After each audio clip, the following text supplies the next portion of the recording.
Alright, this is it. And I've been MIA for a little bit. Hear me out on this one. Life got crazy. School got a touch harder than I thought it would. And there was like 50 million things happening at once. And then, truthfully, I got a little lazy. So that's on me. But don't worry, because here I am. My biggest fan brought me back. Shout out to Joyce Goose, my number one. So, hold on, I'm going to spin for dramatic effect. Ow. I'm back. Alright, this one's on my phone camera because my laptop's being really weird and the camera's just like, don't know.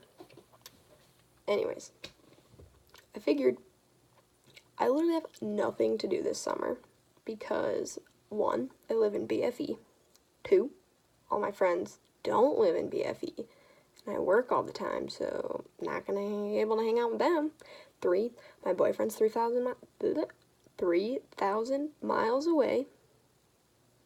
So I literally have nothing to do. But, lucky for you guys, I thought, what am I good at? Being dumb.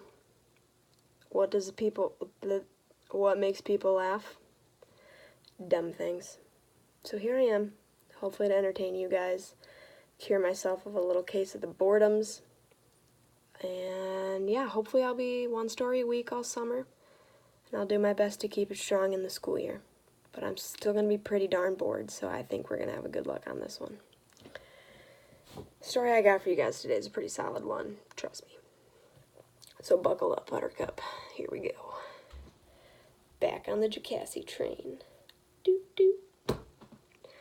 Alright, last month I was in Africa. It was pretty freaking cool.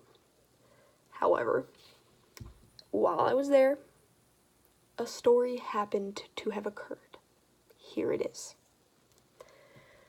I arrive on a Monday. It's a Monday. I get there, and I'm all like, it's chill, I'm in Africa, no biggie. I'm hanging out, going to like my volunteer project. It's pretty cool. And then the weekend comes around. Now, mind you, I'm volunteering here with like so many other people. There's people from France, Belgium, Ireland, Scotland, and there's this one girl from Australia. We are going to call her Australia because it just seems cooler that way. I don't know. Code names and whatnot. So, it's Friday night. I kind of thought that I went to Africa to volunteer, and I kind of thought that that's what other people were going to do too, but I was kind of wrong, because Friday night rolls around, and everyone's like, we're all going to get crunk. I'm like, what? But we're in Africa. This doesn't seem like a good idea. So me being the smart female that I am, safety precautions and concerns and whatnot, I stayed home. Also, because the next day, we were literally leaving at 7 a.m. for a 2-day safari in the hot African bush. Didn't want to be hungover for that. Smart. However, some of my volunteer colleagues were not as smart, and they went out. They went out to the local bar in Australia. Got, I think the kids nowadays are calling it blacked out. She was gone. Yeah. I went to bed at a sensible time like a normal human being would. However, I did share a room with 7 other girls.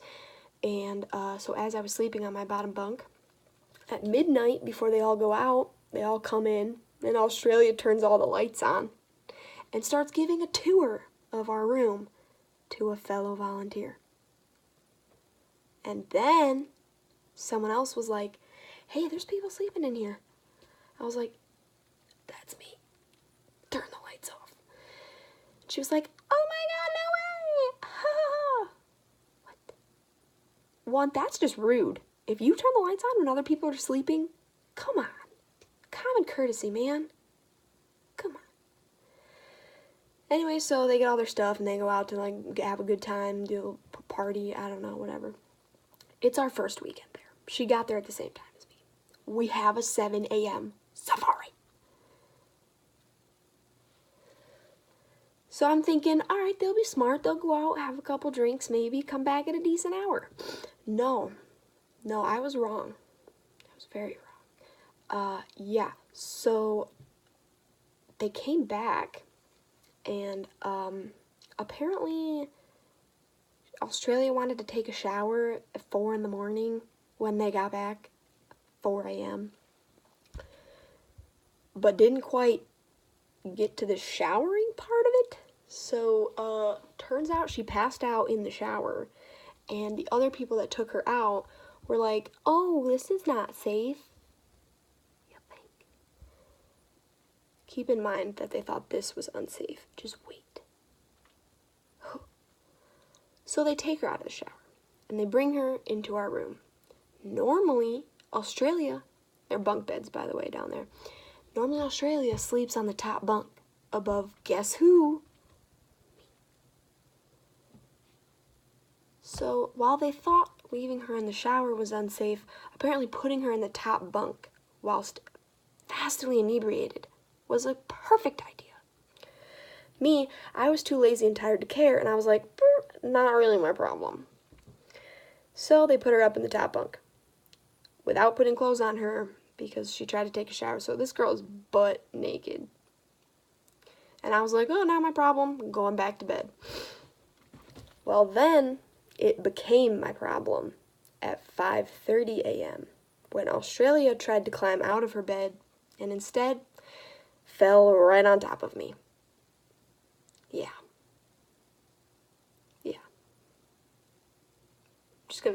Oh man. Just remembering it, I'm like, ugh. Anyways. So then I was like, well, good thing I ignored this the first time, because now the problem is quite literally in my lap. So I just gave her my bed because I was like, it's 5:30. We have to get up in 2 hours. I'm not worried about this. This is not my problem. Tucked her in, climbed up top, fell back asleep.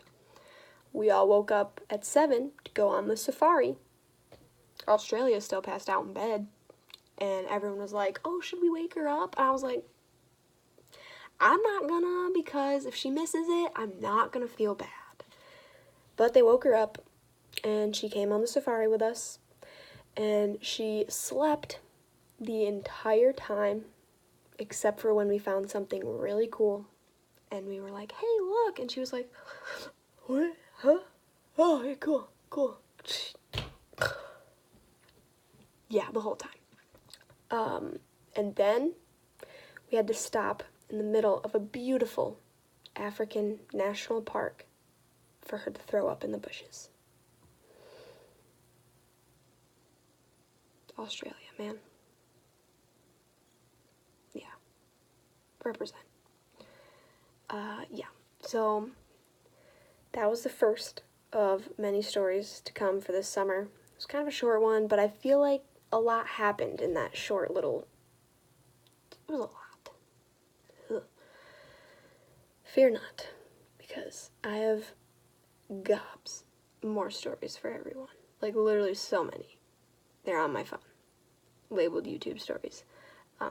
So, every week, eventually, during the week, I will get to them. And I think last time I checked, I had 12 subscribers. To those subscribers, I hope you're still kicking it. I hope you're still feeling it, jamming with the Jacassie, because I'm back. I'm back for the summer, and it's going to be great.